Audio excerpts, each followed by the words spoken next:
kopumā lašas populācijas stāvoklis ir nelabvēlīgs, un ja mēs tā salīdzinām pret to, kur mēs gribētu būt, mēs esam aptuveni 10 reizes mazākā stāvoklī. Jā, līdz ar to mēs esam kaut kā 10% no tā potenciāla, kas Latvijā būtu sagaidāms, ja viss mums būtu kārtībā ar upēm, kārtībā ar zivju resursu. Tendence kļūst aizvien sliktāka, un patiesībā tas skar ne tikai Latviju, bet arī visu Baltijas jūras dienvidu austrumu daļu. Un viens no veidiem, kā teiksim, risināt šo nelabvēlīgo situāciju, kas ir arī tiešā veidā saistīta ar nārsta apstākļiem upēs, tas ir mēģināt viņus mākslīgi pavairot un veikt šo vaislas zveju, iegūt šos ikrus, lai tālāk jau zivaudzētavās šos mazuļus mākslīgi audzētu, nodrošināt, ka viņiem šī mirstība ir zemāka un lai mēs viņus varētu izlaist smolta stadijā atpakaļ vidē. Jā, tas ir viens no glābšanas salmiņiem, kas, protams, nevar darboties tikai kā mākslīga atražošana, bet ir nepieciešams arī sargāt šīs nārsta vietas, ir nepieciešams nodrošināt, lai tās nārsta vietas upēs ir. Un šeit šodien jūs redzēt vienu no šīm metodēm, kas ir elektrozveja, ko mēs veicam Gaujas upē. Mēs izmēģinām jauno elektrozvejas laivu, kas ir inovatīva metode, saudzīga. Šeit mums ir laivas priekšā platforma, uz kuras atrodas pētnieks.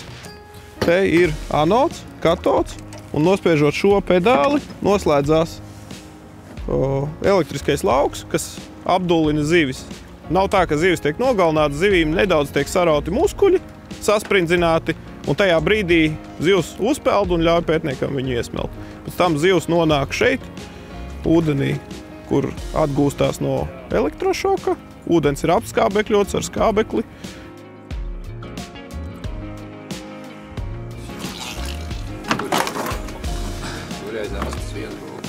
Iemesli ir daudz, un bieži vien tas ir vairāk faktoru kombinācija dabā, kas miedarbojās. Un arī šeit, es teiktu, lielā mērā tās ir klimata izmaiņas. Jā, lasas tomēr ir augstūdens suga. Mums pēdējie gadi ir raksturīgi ar siltākām vasarām, upēs temperatūra vasaras periodā ir augstāka, kas arī veicina šo lašu mazuļu bojā eju dēļ šiem karstuma viļņiem. Tāpat tās arī mēs nevaram izslēgt faktorus, kas ietekmē pieaugušos lašus jūrā. Jā, mēs zinām, ka roņu populācija ir pieaugusi, roņi mīl baroties ar lašiem. Jā. Tāpat tās arī ir droši vien kaut kāda zvejas ietekme un, protams, šis nezināmais faktors, kas notiek ar malu zveju. Jā, jo ne tikai vilkam un lācim garšo lasas, bet arī divkājainiem cilvēkiem. Mēs katrs kā sabiedrības daļa arī varam pasekot līdz, kas notiek šajā nārsta periodā upē, vai nenotiek kaut kādas nelegālas darbības. Jā, un, teiksim, es teiktu, no tāda laša populācijas dzīves cikla, šis ir viens no kritiskiem posmiem, ļaut tai zivī nonārstot, ļaut radīt šos pēcnācējus. Jā. Tas, ko jūs šeit redzat, tas ir pats pirmais posms, tā teikt, ceļa sākuma etaps, kura ietvaros mēs mēģinām noķert šīs pieaugušās vaislas zivis, gan lašus, gan taimiņus. Tālāk jau sekos šī zivju slaukšana Latvijas valsts zivaudzētavās.